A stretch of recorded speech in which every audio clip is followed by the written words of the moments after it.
Come on in, Steve. I was supposed to be sitting over there too, but I'm not comfortable doing that because I need my cue cards.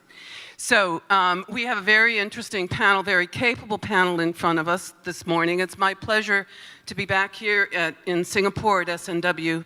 As Graham said, this is one of the best conferences we have in our industry, something we all look forward to every year, and 650 people, wow. That's really something. So congratulations to Terrapin for a wonderful program ahead of us and all the hard work in making that happen. My guess is that you guys all, everybody in the audience probably knows most of the panelists up here. And the tradition is to read their biographies, but I'm not going to go through those long-winded things, but I do want to introduce each one of them to you briefly, and then we'll get on with the topics at hand. So right next to me is Mike Rieger, Vice President of Sales and Business Development at SubCom. Used to be TE SubCom. We'll give Mike a chance to talk in a few minutes about the recent announcement last week with Cerberus. Mike's been very successful, as many of you know, in selling a number of systems, major transoceanic systems, especially to the OTTs over the past few years. And now, I personally think the Cerberus' investment in SubCom is a very positive move for our market, and we'll give, as I said, Mike, an opportunity to talk about that. But there's even more weight on his shoulders than ever before to prove that they made a wise choice investing in SubCom. Next, we have Brett Lay from RTI Connectivity. He is now the president of RTI. And when I was putting his bio together the other day, I thought, he wasn't the president. So I sent him a note, and he said, with Russ traveling all around the globe, somebody has to stay home and do the work. So RTI, as many of you know, is connecting a number of the major important places in Asia together with several new cables. It's hard to call them a startup anymore, and Brett will share some of his experiences with us. Next, we have Paul Gabla, an old friend, an old-timer like me, except he took a respite from submarine cable for a while, came back. The most recent announcement that I'm aware of that ASN has made is the extension of some of the cables down to Brazil recently with Malbec just last week. That's a relatively small system. They're also building HKA. And as we all know, ASN is one of the major forces in the supply industry. After that, we have Sam Kwok.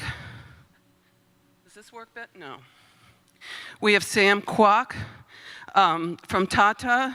I first met Sam when he was still part of PCCW doing AE1. He focuses less on the sales side, is that fair to say, Sam, than making these projects a reality.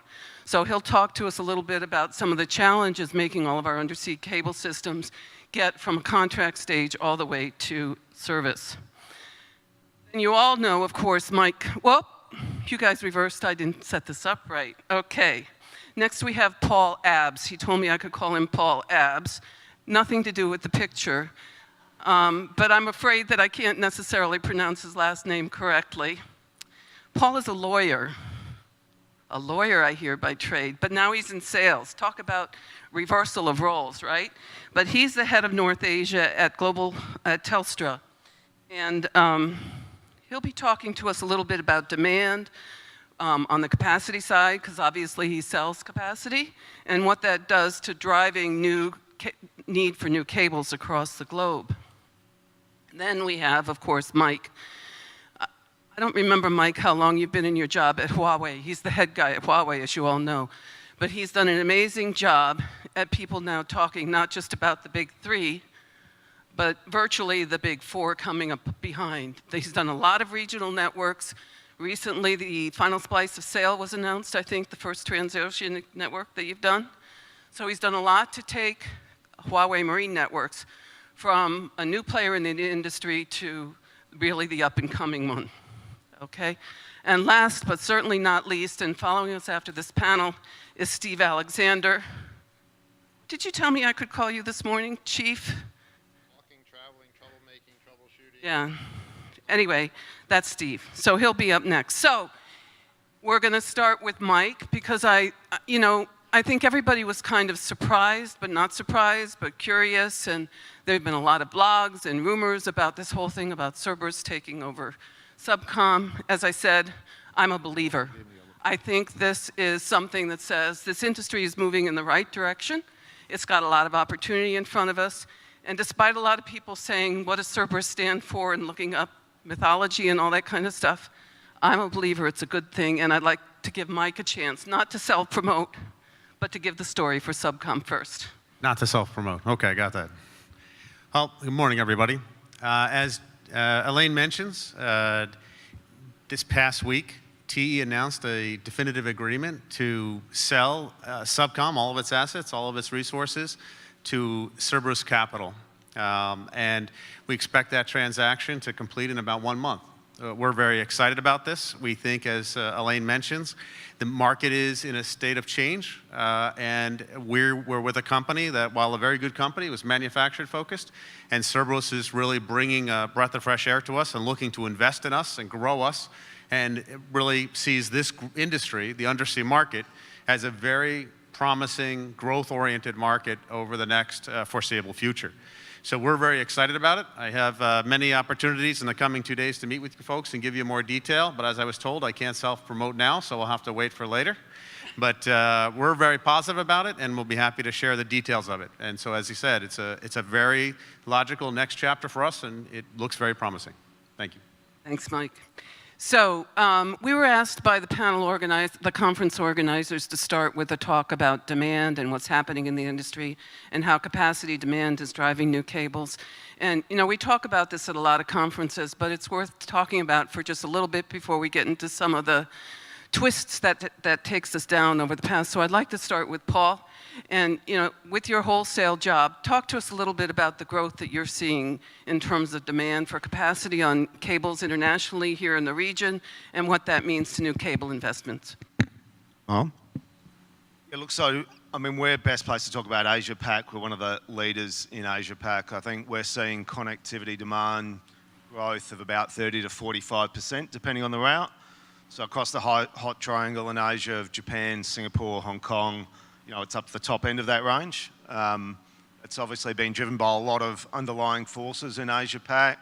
The growth of the big cloud DC hubs in Japan, Singapore, and Taiwan, both driven by the big global cloud companies, as well as some of the bigger regional ones.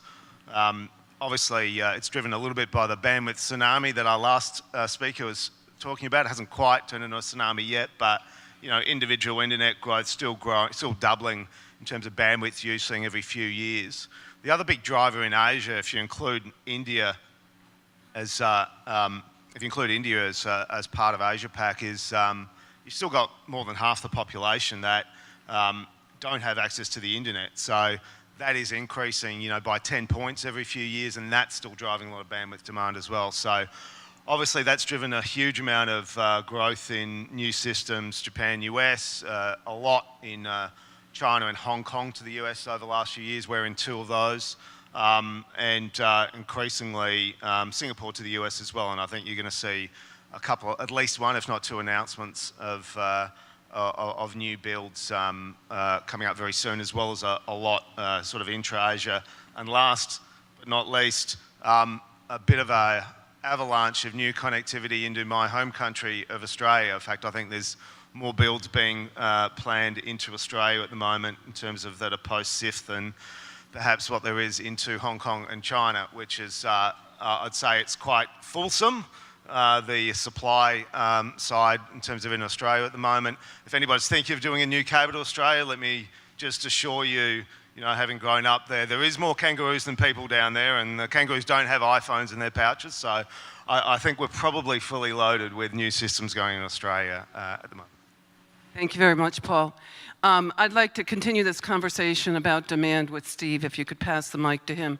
Steve and I had breakfast together just coincidentally this morning, and I was amazed, just as much as I was amazed when I was putting my presentation together for later today.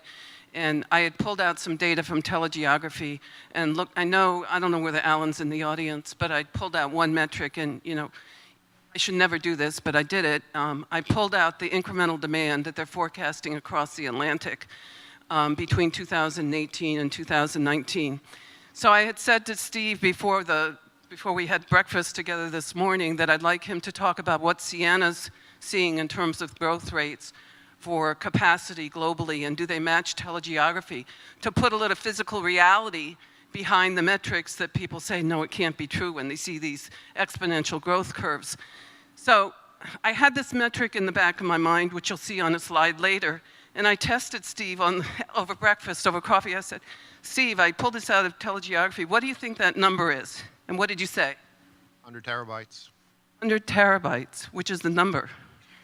If you look at telegeography's forecast across the Atlantic, the incremental demand next year is 1,100 gigabit waves.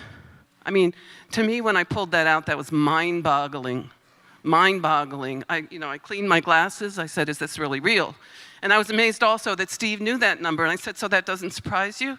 No. And he said, not in the least. So Steve, talk to us about the volume of capacity that you're implementing across the globe to give us some sense of, are these forecasts really real or are they hypothetical?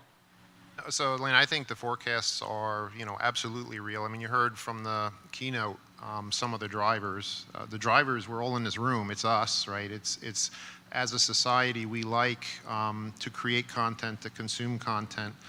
The Ciena's business, just so everybody realizes, I think around 8 to 9% of it addresses direct into the submarine space. So we're exposed to global traffic demand. So we've seen firsthand what happened when Netflix gets turned on in a country, or when one of the web scale providers turns on their live video feeds, right? And we see the number of terabits that have to get deployed.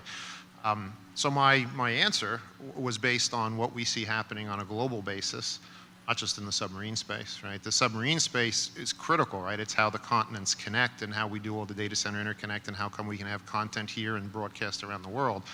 But I was reacting really to the overall, what's the bandwidth demand for the planet? And it's very large, right? And there's some very interesting work that's been done, again, some of the web scale folks looking at total numbers of data centers that are required kind of in a fully built out space. In rough numbers, numbers were about 10 to the 5th. If you say the population is going to scale out to 10 to the 10th, that means a data center for every 100,000 people. You can back into the kinds of bandwidth demands that population drives, and then you add on top of it machines, the Internet of Things, and the rest of it, and you can get very, very, very large numbers. And we see that effect. Right? I would also tell you have to temper it with price erosion.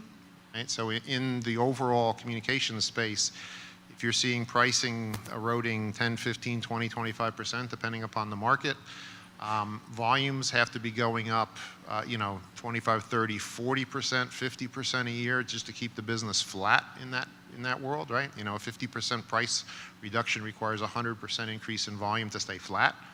You know that the business on total is growing at a few percent. So you can work out from all that roughly what the world's consumption is, and it is very large. We're very confident it's going to continue. So when I've done some market studies for different investors in cable systems, we look at the business case and how you get the return also, but we also look at how many cables are going to be needed to satisfy this demand and how big are cables going to be. And we'll talk a little bit more about that later today, but I'd like to turn now to the suppliers here and say, in terms of technology evolution, we know that SubCom is doing C+L. It's in PLCN, that's public. I assume that's going to be proven technology out in the field relatively soon. I think Huawei also announced that you're getting into C+L a little bit ago, and I imagine everybody else is. But the newest and latest thing that I think is a kind of funny name, although people tell me it's true, is SDN, and that's more fiber pairs. So now when you talk, the more fiber pairs in, the more of this capacity you can soak up in a specific one cable. So cables are getting fatter and fatter across each of the major routes. So I'd like to turn to Mike and Paul and Mike and say, how many fibers do you think you're going to squeeze in a cable over the coming 5 to 10 years?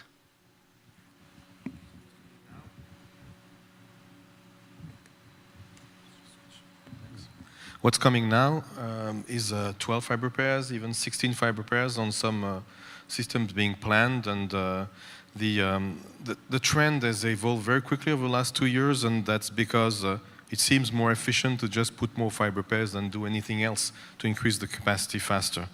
What can we do in the future? Well, it all depends on how many fibers you can cram into a cable, how many system you can put into an amplifier, into a repeater casing. But we'll probably be looking at 32 pairs or maybe even more in the next decade or so. So nobody knows exactly how it will stop, but there seems to be no stop in the demand in terms of capacity to be transported over big systems. Yeah, just to add to that, it's not all about increasing capacity. I think what you're seeing is a number of operators who traditionally would share spectrum on a single fibre now look to own their own asset, their own fibre, individual fibre.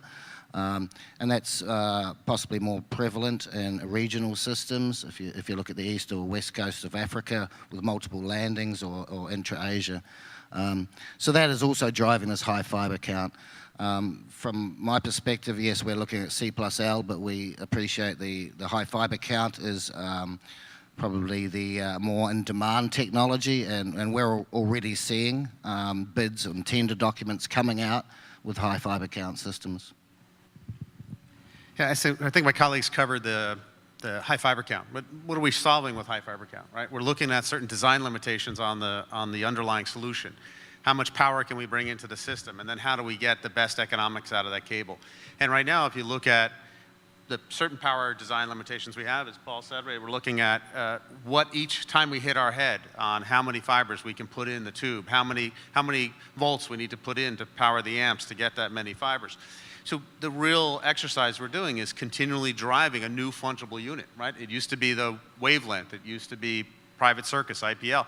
Now it's fiber pair. That's a fungible unit that is essentially the commodity of commerce for our industry. And so in that, we have to be able to provide the right economics for how we can get as many of those into a system as economically as we can. So in as much as we're chasing increasing the throughput potential of the cable, we're also trying to cost out engineer the value of each one of those fiber pairs, each one of those bits riding on those fiber pairs, give the best value to the customer. And while that wasn't I think the priority in many years ago, now it's how do we not only deliver high density fiber pairs, but in a diverse routing environment, how do we deliver the best economic bang for each bit? So those were some really good introductory comments to allow some of the operators to talk about fiber pair ownership, managing their own assets, and indeed the resurgence, dare I say it, of swaps or reciprocal sales. And so, Brett, Sam, can you guys comment a little bit on what you see going on from an owner-operator standpoint in that regard? Go ahead. Sorry about swaps. Well, see that the swapping of fiber pairs is something that has been going on for quite a while and is driven by the wholesale industry. And from a telco operator perspective, I mean, we do see swapping as kind of like an opportunity for an operator to divest their investments and in a certain way to de-risk the investment into subsea cables, because quite often we are faced with a situation where our resources, capital resources are limited and the human resources are limited. And with all these so many subsea cable project initiatives being planned in the market, we have to think about very carefully as to say which particular project that we're going to support.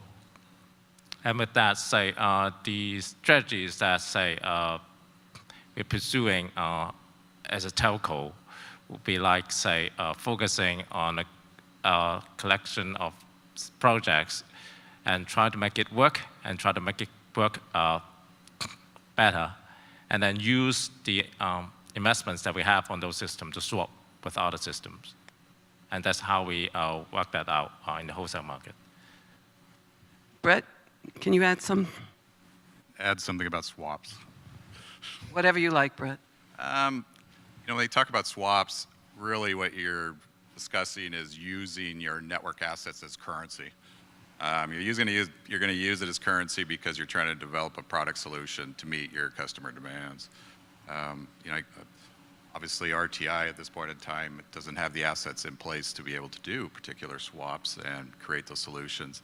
If you'd asked me if it's something that a network provider focuses on in the future, I would honestly tell you no. It is used as currency when they see that they don't have the means to be able to produce the product set that they want. But it's not, in my mind, a viable long-term business solution to get the right economics back to the owners of the company. So my impression is, and I don't know this for a fact, that swaps take different forms. Sometimes people use landing assets as currency to get capacity on cables. Sometimes people swap perhaps terrestrial backhaul solutions for undersea networks. Is this a way that you guys see carriers being enabled to get cost-based capacity when the OTTs are the principal investors in many of the systems around the globe? Anybody care to comment on that?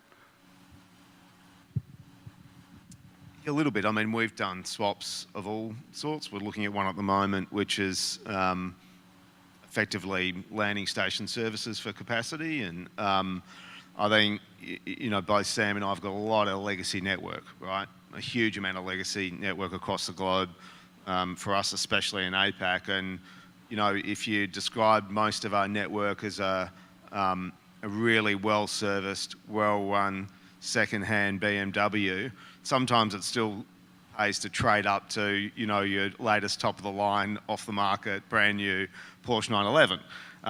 And so every now and then we will do that where we think it's, you know, beneficial. We've done that to pick up some Japan-US capacity. We've done that in a few other areas where the routes are extremely hot and supply is really, really limited. And, you know, we may have a lot of supply somewhere else. So they are increasing, I think, a little bit. And I think it's, you know, I think for the operators that have got scale, and you've got, you know, the two on the panel with probably the most scale in Asia, it's one of the tools that you've got in your closet in terms of how you manage your business. Anybody else care to comment on the panel before we move on? In which case, I'm going to move on to you, Mike Constable. We've talked about this huge demand that's going across the major routes driven by data centers and OTTs or ICPs, whatever you call them, connecting data centers. But when I put together a view of what's going on around the globe, there's a lot of stuff going on regionally as well. And you're doing a lot of regional stuff, obviously, maybe more percentage-wise of your business than anybody else. Can you talk a little bit about what's driving that regional demand and how you see that evolving? Yeah, sure. I think the regional sector of the business is pretty robust. Obviously, with a lot of with the global network topology moving to a data center-centric topology, there is, and that's with the transoceanic systems, etc. There is still a need for population-centric connectivity, and I think that drives a lot of the regional systems. So we see that as certainly robust. I think the other aspect is that you're finding countries that haven't traditionally connected together before becoming directly connected, or even continents. So if you look at, for example, South America and Asia, never really had traditional connectivity. Traffic was routed through the US. You see a lot of initiatives to connect continents directly. And another example of that would be Singapore to the US, where Singapore has traditionally been connected to the US via Japan.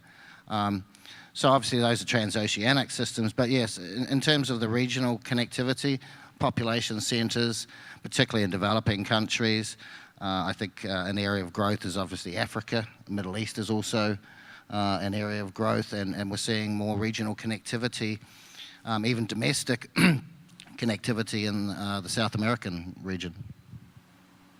Anybody else care to add 2 cents to that? Yeah, well, in terms of regional connectivity, what we see is that it's essentially communities that didn't have access to the high-speed internet. We have heard in the keynote before all the new applications that are going to develop, and everybody wants to join into this revolution. So the industry is building systems now to places that were just connected by satellites with orders of magnitude less access to capacity. And then the other trend in regional connectivity is contributing to the global mesh, because Mike said there are big pipes crossing the big oceans, but then there are lots of feeders that will bring everybody into the fold, and this is what is being built these days. with the new technologies, providing more network flexibility and being able to reroute stuff all over the place. So that's one of the big trends beyond just increasing capacity. I think Paul and Mike spoke to it pretty well, but one other factor we're seeing, SubCom had not traditionally been a player in regional, but we are now doing smaller projects there, other projects, ICN2, other projects that are going to be announced. But what we see also is that, as Paul mentioned, the inclusion of more and more of the population into the internet, you see a lot more enabling support from entities like World Bank, Asia Development Bank. So they're really getting behind funding these cables, making them an easier reality or more viable reality. So what we see is a lot of the financial community coming together from a cultural perspective and driving to make regional systems that might not have been able to afford the lift before actually affordable. And with, as Paul mentioned, as the hubs get pushed out further and further, the burden on these smaller markets to connect into the internet, into a hub that they can get the access they want, is becoming less burdensome. Okay, so let's use that to morph back into the long-haul transoceanic networks, because my view is, you know, when you're going across the Atlantic or the Pacific, there are not many branches sticking off in the middle, but when you're doing a transoceanic system that's north-south, there's a lot more branches, and for example, Main 1 is adding branches to its system that went in several years ago. I'm going to take that thought forward and say several of the suppliers have said to me over the last few days that it's hard to keep up with all the bid activity in the market these days.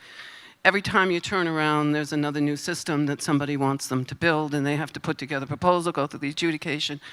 And it all ties back to this demand. I mean, there are a lot of people looking at similar things, but there's a lot of need for these new cables. Can you guys move at the pace that developers are looking for these days? How do you keep up with this huge demand, and where do you see it taking you? Standpoint.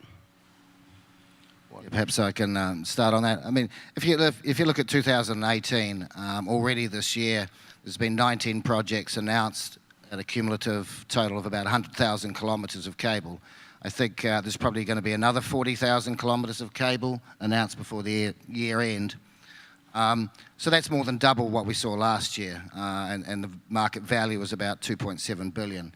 So while the OTTs are driving a lot of this, you also see that 50% of those projects, the operators are still driving.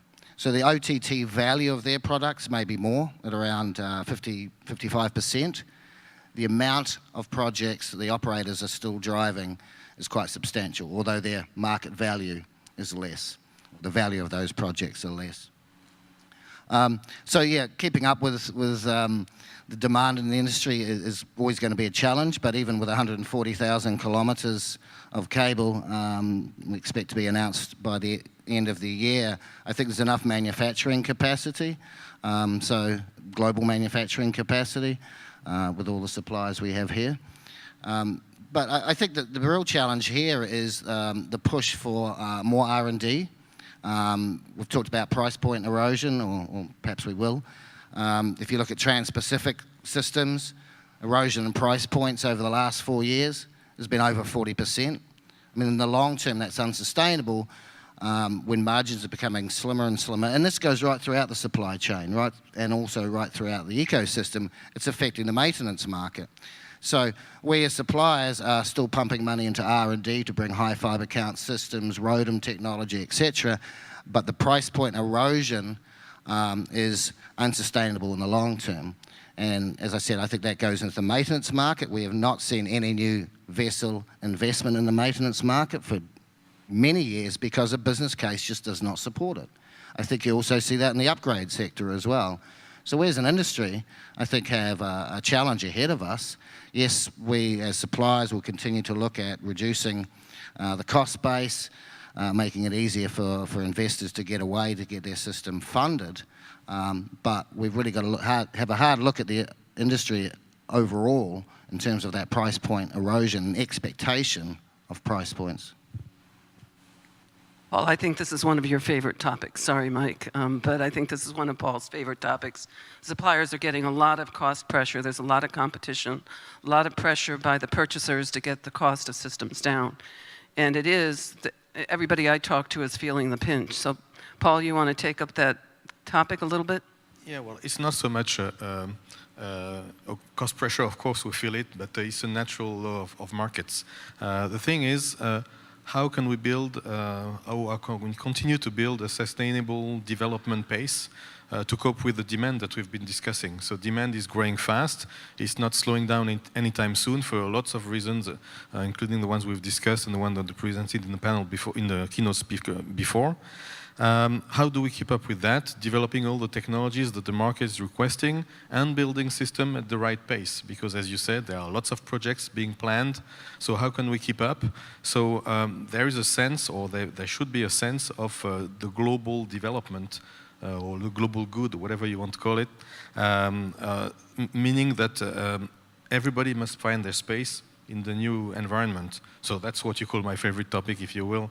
But the thing is, we need to be able to have the means to develop the technologies that the market will require. That's the bottom line. Mike, I cut you off. I could tell you had something to say. No worries. Going last, I think my colleagues covered the core aspects of it. But I think the fundamental issue is if we really look at the balance of supply and demand and you look at where energy prices are going, you're going to start to see demands on these common assets. There are only so much supply of assets. There's only so many ships. How many ships have come into the market in the last decade? How many ships are able to do installation or maintenance? And we look at the network has changed substantially too, where we'd have a Sonnet SDH, Service Protect. It's changed to a mesh. Maybe the maintenance requirements are different.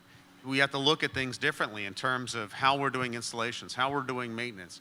So that's the reality probably of the next 5 years is if you really look at an external draw on our asset base on the marine side, you know, suppliers sell kilometers and days. That's what we sell, right? And the technology we fulfill on the system requirements. But we sell kilometers of cable and days of ships, and engineering to go behind that and make that a solution. We look at oil and gas, we look at offshore energy, and we look at a demand that might put on some of our assets. We're going to have to get smarter, not only about the installation, but we're going to have to certainly get smarter about how precious allocations of marine resources being allocated into what type of marine maintenance paradigm. And so I think that's where there's going to be yet another change in how we approach the model in the next 5 years. Anybody care to comment on that? Nope. Okay, so let me go back to the supply, demand, and the number of cables. DRG gets asked a lot of times, is this another upcycle that will come down and bust afterwards? And how does this compare to 20 years ago? And I think it was you, Paul, that said, or maybe it was you, Mike, that said the suppliers have the production capacity and the ship capacity to deal with it for the forecast ahead. I remember back in the 2000 timeframe, system prices actually rose a little bit. I can remember selling some very hefty margin, maybe I shouldn't say that, systems. So there might be an opportunity for things to balance out over time. But when we look at the forecast ahead, the volume that we're seeing continues to go up, but it's nothing compared to the boom cycle of 20 years ago that financiers worry about. And so DRG is not worried about, you know, a boom and a bust. And we're not, honestly, in the near term, worried about production capacity. But we are wondering about where it's going to happen after that and how are you going to, do you have enough visibility moving forward about whether or not you're going to have to expand your production capacity if this development still keeps going over the next 5 to 10 years? Where do you see that, Mike? It's interesting because I had a board meeting the other week and we had a lot of discussion about this. I think one of the key challenges here, certainly for the suppliers, is actually looking out beyond 2 years. And that's one of the challenges that I know that people like telegeography also have in terms of new system build. I agree, I don't think we're going to see a boom and bust cycle. It's interesting you say that because when we're talking about ships back in the 2000s, you know, a day rate for a ship was sort of $110,000, $120,000 a day. Nowadays, it's less than 40,000. So, you know, if you just look at those metrics between then and now. But yeah, projecting forward is quite a challenge. We are working with our suppliers, for example, our cable suppliers, being asset light, to ensure we have enough headroom for the growth, But looking out beyond 2 years, I think, is a real challenge. I'd like to ask how this contracting process is changing with the dynamics in the market. I think the OTTs are pushing out there, well, going back to the comment about lots of bids simultaneously, and sometimes it's perhaps not a fair connotation, but I like to call it build and they will come. The OTTs need a cable, they want fiber pairs on a route, and they go out there with the suppliers and compete for it, and then from my observation, seem to invite others to join to kind of create the momentum. Is that a fair representation that you guys see in the market, and is that a new trend in this industry? So here's one thing I'll just put out there is that Mike's comment was very interesting, right? In the exercise we're doing at Cerberus, I've never seen a deeper dive really looking at your market and understanding where things are going. And while we call people in our audience OTTs, are they really riding over the top, or are they owning the networks? So is it a content provider, or is it a over the top? And I think just one thing to throw out there in terms of what acronym we're throwing around. In terms of the contracting process, without getting into proprietary of what's going on inside the contracting process, I think the fundamental issue here is time to market. We talked about, you look at people around the room and what people are doing here to compress time to market, and how do they become more efficient. If you look at the time frames of how long it would take to spec, require, purchase, contract, bring into force, and then build a project just 5-6 years ago, before we had different players in the market that we do now, entire process has compressed, and the entire process has compressed for the purposes of time to market. Because of the demand and because of actually the liquidity in which you can bring the applications that are driving the content on the internet right now, that can be ubiquitously consumed by the average person around the world, the entire process has to compress. When as much as we're being more aggressive with looking at shore ends, looking at different aspects to compress the implementation, we're doing the same thing on the contracting process. So it's compressing, and we're implementing methodologies to compress that as well. Yeah, there are two factors that play into that acceleration that Mike just described. So one is the general contracting project development phase is accelerating because everybody's cooperating more efficiently in that particular phase. But then the implementation time for project has also been compressed to a point where we think we are no longer the bottleneck, and actually we are seeing other factors now playing a role into how fast project can be implemented, and these are related to local constraints or local environment permitting, etc., which are in many cases for large systems becoming the actual bottleneck. But let's say that generally speaking, instead of talking about 3-4 years, now we're talking more about 2.5 years. Another factor that's helping that acceleration is probably the purchaser structures are less complicated than they used to be, because we had a large consortium before. You remember the CMUs, they had tens of different customers that had to agree on everything. Now we are looking at projects where we have maybe 2, 3, 4 parties. Of course, it goes faster. So you both led into what I'll now say is Sam's favorite topic, and can all the goals of getting a project implemented after CIF on time really be realized with some of the challenges that they face during construction, which may not be production facilities or ship availability or any of those things, but may have to do with the permitting and the landing solutions and all that. So I think this is something that Sam and maybe Brett would like to share a few thoughts about. Yeah, thanks, Elaine. And in fact, this is actually what we're seeing as a challenge, not just for the suppliers, but for the users and the OTTs as well. In that, say, the subsea cable projects are these days subject to kind of like the same set of constraints in permitting and the availability of, say, landing sites and outside plants. This is something that is, the permitting, well, is slow. Yeah, everybody would like to have that faster, but it is very difficult to get changes implemented in this process. And I tend to be a little bit skeptical, but say it could be getting more and more difficult to go through the permitting process for building new systems in a way such that, say, governments will have getting more and more considerations about, say, environmental concerns and impacts of other stakeholders in terms of laying new projects. So there is a common constraint to everyone. And also, we are seeing these days, as there are so many new systems being planned and being implemented, it has sort of like created kind of like a constraint in terms of, say, landing facilities and also the marine routes. Don't forget the marine routes, because, say, the seabed is getting really congested these days in terms of, like, say, the proper sea corridors that would be able to accommodate new systems. Yeah. So it probably implies that there will be more time need to spend on, say, doing the marine surveys, and more time need to spend on, say, the landing site surveys, and that would, all this would put pressure on, say, the overall plan of works, and I'm certainly that, say, the suppliers will see these pressures and challenges in building the proper plan of work into a subsea project. Red, do you care to comment about this at all? Because you guys have some unique strategies to help facilitate things. Yeah, you know, we're involved with a lot of permitting, especially right now because we're landing new cables into new areas. And I agree with Sam on other areas bring bigger challenges on the permitting because of the motivation of the parties that are actually giving the permits.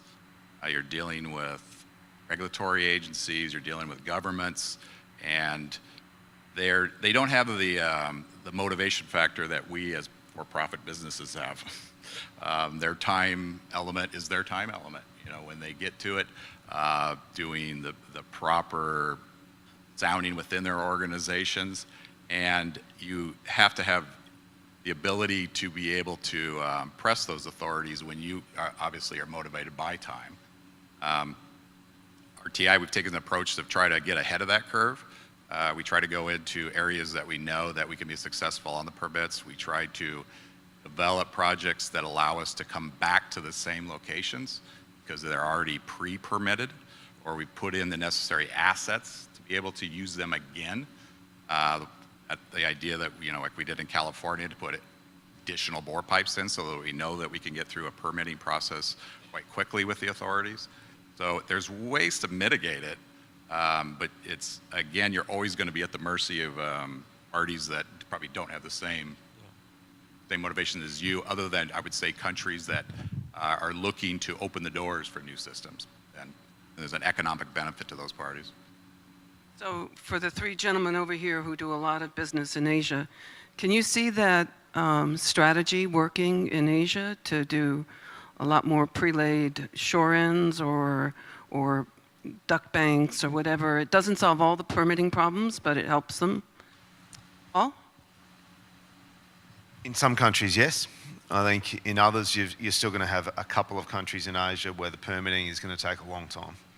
And we're seeing that with a few projects at the moment that I think are going to get delayed. You know, we're working with the highest levels of government as a number of our partners are to try and influence that at the moment. And eventually, it'll improve gradually over time. Some countries are very, very good at it in the region, and some are. And it's not necessarily political. It's just lacking the right regulatory agility and foresight of the importance of getting additional connectivity into the country for the long term. The other big bottleneck for this region for new projects is getting out of the cable landing station. So cable landing station to pop backhaul, terrestrial backhaul is a big challenge in a number of Asian countries. Places like Taiwan, Philippines, India. I mean, this is something that a few of the carriers are working on very, very hard and very, very closely with both together and with some of the cloud and content companies as well to solve some of these in-country challenges, because that is also a really key bottleneck. It's sometimes it's easier getting the wet segment done than the terrestrial piece. Anybody else care to comment? Mike? Yeah, I mean, if you just go back to history, you know, in the boom times of the late 90s, early 2000s, that was when the rise in the environmental concerns and lobbyists came out, and the industry adapted relatively slowly to manage those stakeholders. And it really was a stakeholder management strategy. Companies like ERM, E&E were developed and moved into assisting this industry, because the oil and gas industry had been very effective at stakeholder management way back then.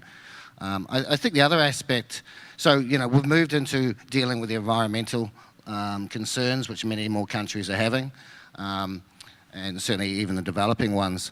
I think the other thing is there's going to be a lot more focus on security and cybersecurity, and whether that's slowing up the permitting process for some countries, I'm not too sure. But I think that is going to be a major challenge and focus on this industry from a regulatory point of view. There's a lot of concerns out there from governments and cybersecurity. They are looking at submarine infrastructure. I think it's only in the last few years that globally submarine cable infrastructure is seen as a critical asset to a nation, and governments are realizing the economic value and the downfall of having those communications cables cut. So I think as an industry, we've got a challenge to meet in terms of addressing cybersecurity issues. And that, again, goes right across the ecosystem. For example, when you're maintaining a cable, when you're doing a repair, that's probably at one point, the most vulnerable stage of a cable once it's been put in the water, if some listening device or something's going to be added to the system. Governments are only starting to realise this, and certainly the UK government are starting to realise the vulnerability in these networks from the construction point of view, but also from the maintenance view. And we as an industry who have a mandate to connect the world in an increasingly divisive geopolitical environment, I think that's going to be a major challenge for us going ahead.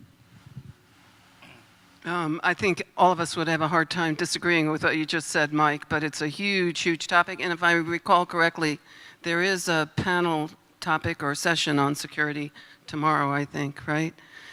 I'd like to go back to something, Mike Rieger, that you said before about the World Bank and ADB getting in there before and getting into the supporting projects now, and generalize that comment. I can remember a few years back at this conference with World Bank and ADB up on the stage saying they were trying to find a way to get through their own process to enable them to support this industry. They've clearly got there with the help of some of our colleagues out in the audience, Paul and John in particular.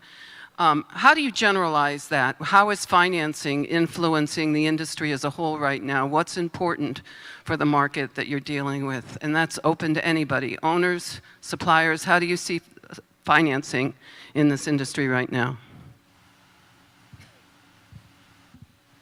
You're looking at the food chain up here. So, we're all, we've got suppliers that, when we first started RTI got it going, we tried to give them RTI Bitcoins, and that wasn't going to work. So we actually had to raise capital to actually build these facilities and build these cable systems. So, you talk about financing, I think most of this room is employed by a for-profit organization. So we're all out to make a profit for the owners of these companies, which does require access to capital. So you have to raise capital to run your business. This is a capital-intensive industry that we're in. You spend money putting assets in the water, and the idea is that you're going to make a return on those assets over a time period. So when access to capital comes in many forms, it comes in debt and equity, and I think you brought up support from external debt products that are out there.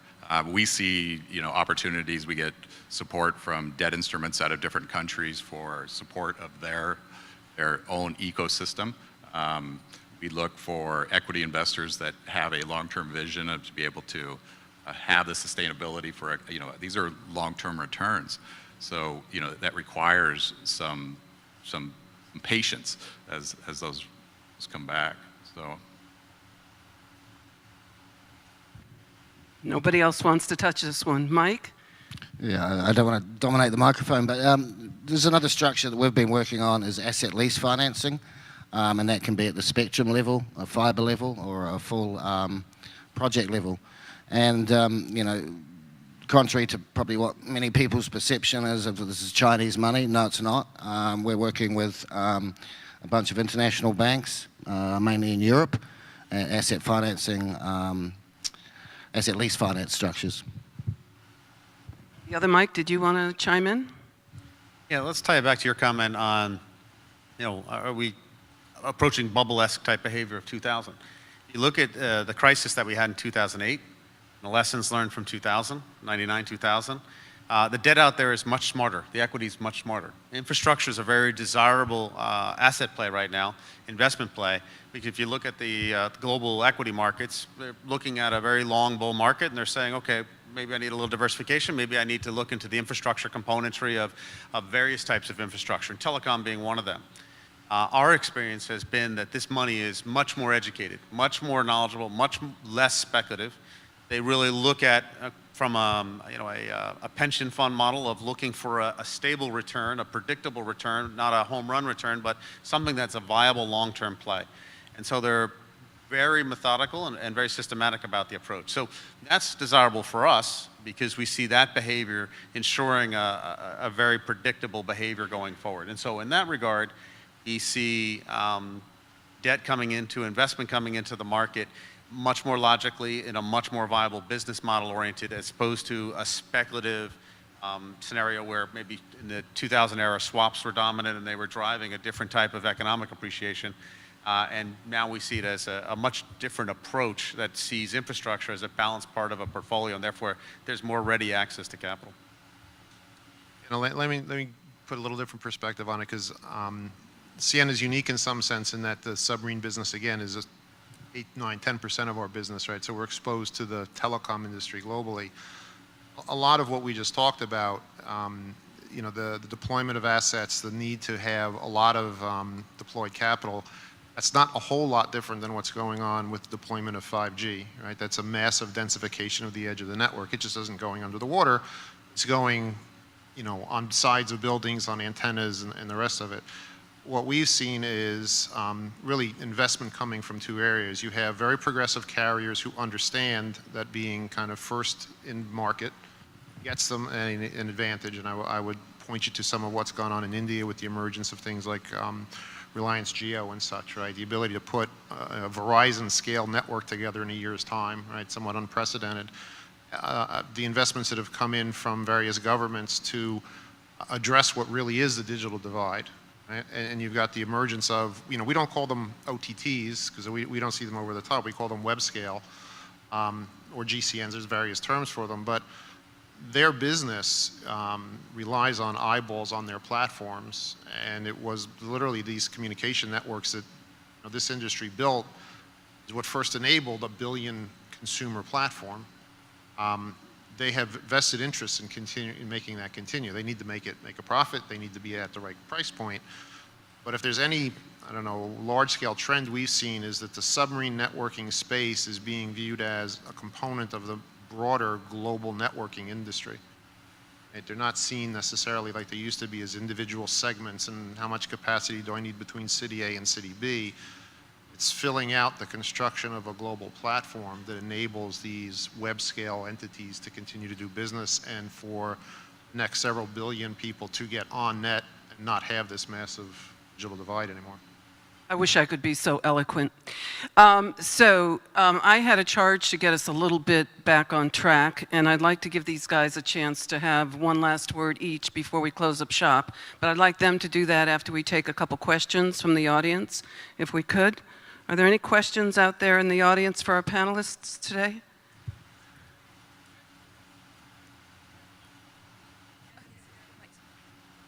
Thank you, Elaine and panelists. It's related to the forecasts that you have, and setting aside cybersecurity, do you see the current, and Monday was another step up in trade wars, having any impact on the business of submarine cables and threatening the business in any way? And I presume that would be financially. And how do you position yourself for that, if one can? Mike, what better person to answer that than you, perhaps? I don't know. And Paul, I can tell you want to take that one on as well. I was going to avoid that one, but it's a good question. Yeah, that is a good question. It sort of goes back to what I touched on earlier. Yeah, we are seeing at the moment, a politically or geopolitically divisive world. So things like trade wars don't really help. How that's going to impact our business, I could really only speculate. But I think it sort of goes back to, you know, we as the industry having the mandate to connect the world, and the geopolitics, because this is a very geopolitical industry that we operate in, is going to cause more disruption in our industry potentially in the future than what it does now. So, you know, it's a well-known fact that Huawei can't build anything into the US. So I'll flip that on the head. You know, one day is for example, certain Asian nations or China going to say, well, actually, no, you know, the Americans aren't going to build into China. I mean, I don't know, and I'm not trying to take a position on that. But if that comes to that sort of point, in the future then, who's going to build a trans-Pacific system between China and America, for example? And that is something that we are still expected as an industry to do. And I'm just using those two countries as an example. There's other countries that may fall into that in the future or are falling into that now. For the most part, as an Australian headquartered company, it's not necessarily a bad thing for us. It differentiates us, particularly in Asia-Pac. You know, we've got 31 cable landing stations in Asia-Pac. We've got this really unique terrestrial footprint. We've been a really good trade partner for 5 decades. Until a year or so ago, had a very relatively smooth sailing relationship with the Chinese. So, in some respects, the more inconsistent trade relationships with other countries, particularly the majors with countries in the Asia-Pac region, probably benefits us a little bit, just in terms of a big part of our shtick in the region is that, you know, our engineering expertise, but also one of the easiest companies to work with, and then the country-to-country relationships that back that up, and the historical relationship that backs that up has helped us get the position we've got. So we probably look at the trade wars through a slightly different lens as a bit of a opportunity. We're one of the few countries with a free trade agreement with China, for instance, which has helped us get a very unique terrestrial footprint in China, as an example. So we probably see it through a bit of a lens of opportunity from a company point of view. An interesting perspective on it. Anybody else on the panel care to comment? It's a difficult issue to... Yeah, Sam, go ahead. Yeah, that's actually a very interesting question about, say, the geopolitics these days has a certain effect on, well, governmental approvals and permitting. Yeah, and I have these feelings that, say, the more risk, the more uncertainties that you foresee it could be coming, then you tend to be more aggressive into, say, building these new systems these days. So you're going to rush to build more systems before the window kind of is closing. Yeah, I can't off the top of my head count the number of systems that are in construction, planning to land in the Hong Kong area through the Chinese waters quickly, but it's several, probably billions of dollars worth of systems currently in construction. Any other questions from the audience?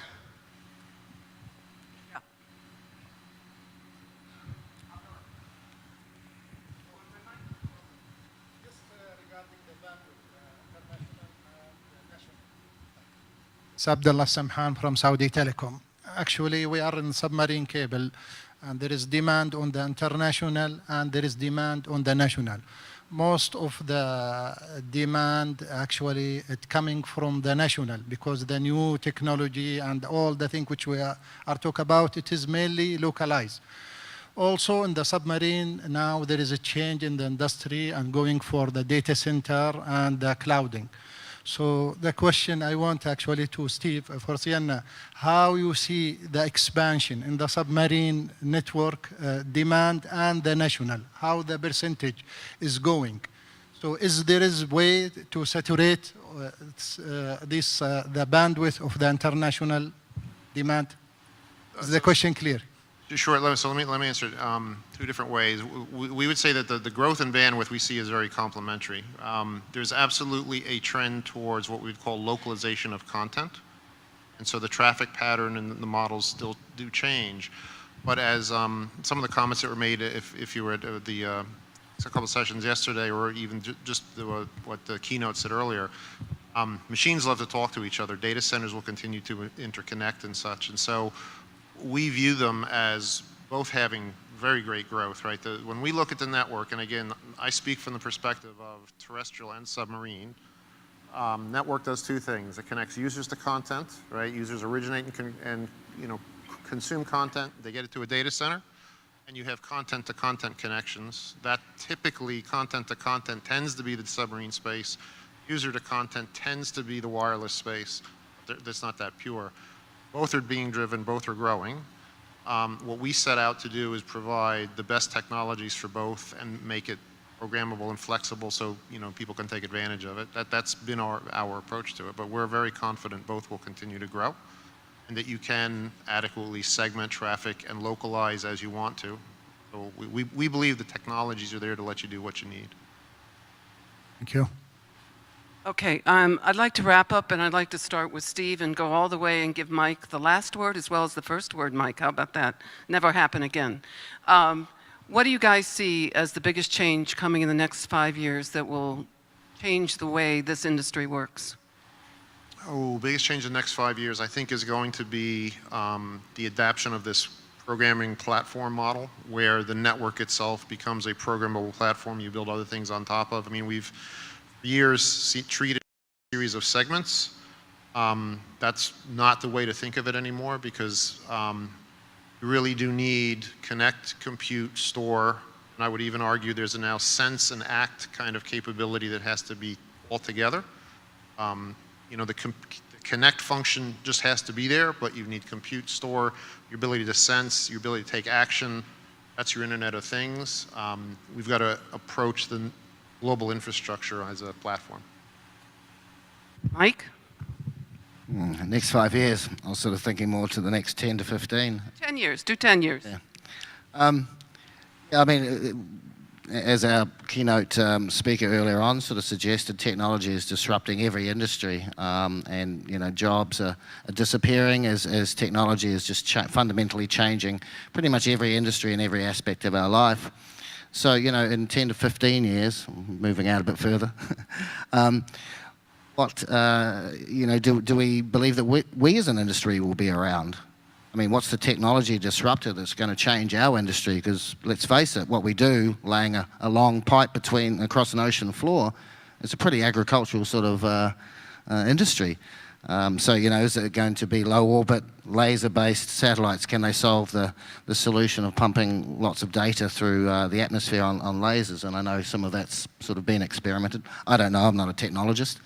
But, I think we've got to look at, in the longer-term future, what is the technology that's going to disrupt or even mitigate our industry and put it into the past? Paul?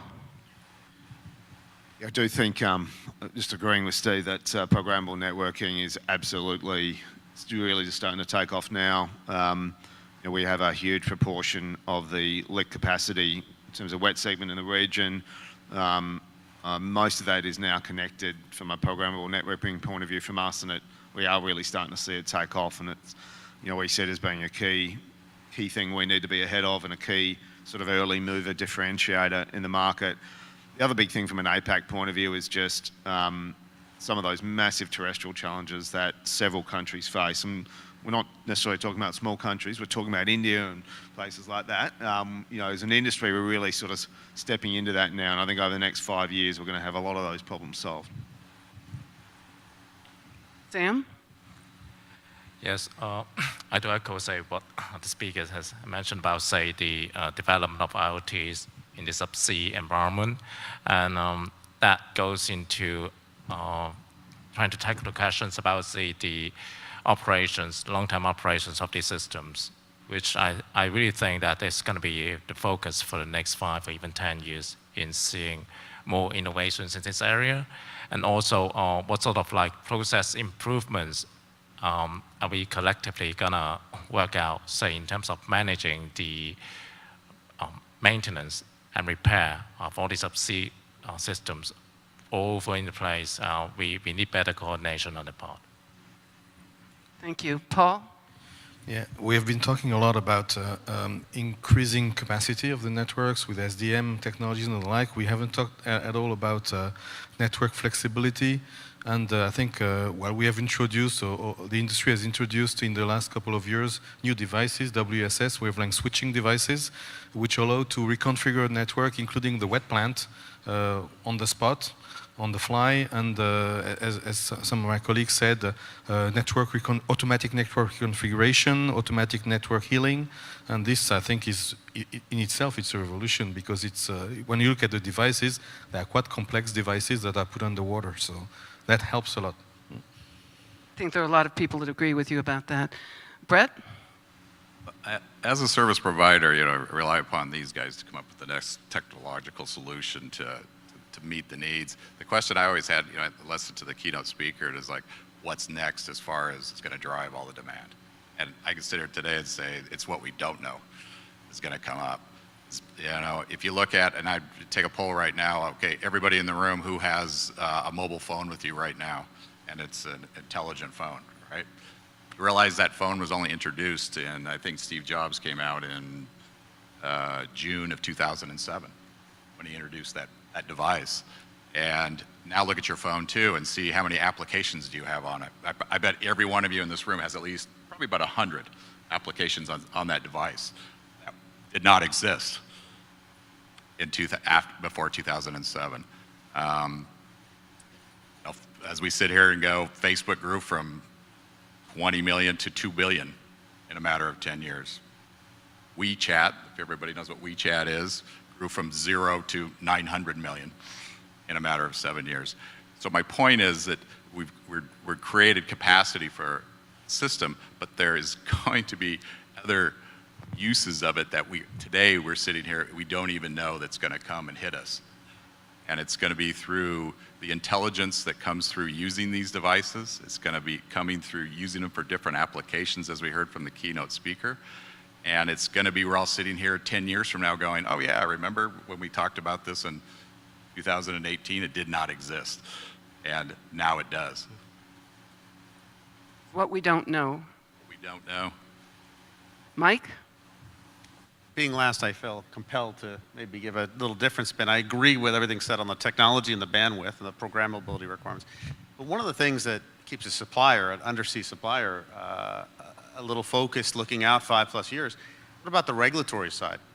What about congested access ways to proven landing points? What about imposing new regulations on the undersea sanctuaries? What about marine sanctuaries? What about new routes? What about new concerns about environmental aspects of the cable? Data sovereignty, how does that affect routing and the implementation of underlying topologies? That's what I agree with everything on the technology and the volume, but one of the things that keeps us up at night a little bit is staying ahead and understanding the regulatory and trying to integrate that into our fulfillment model in a way that we're still effective in delivering that ever shrinking go-to-market. So that's probably one thing I would add to everything that I agreed with that was said before me. All right. Thank you very much, panelists. It's been a wonderful discussion with you, and I really appreciate all the insights that you brought today. Can we have a round of applause for our panelists, please?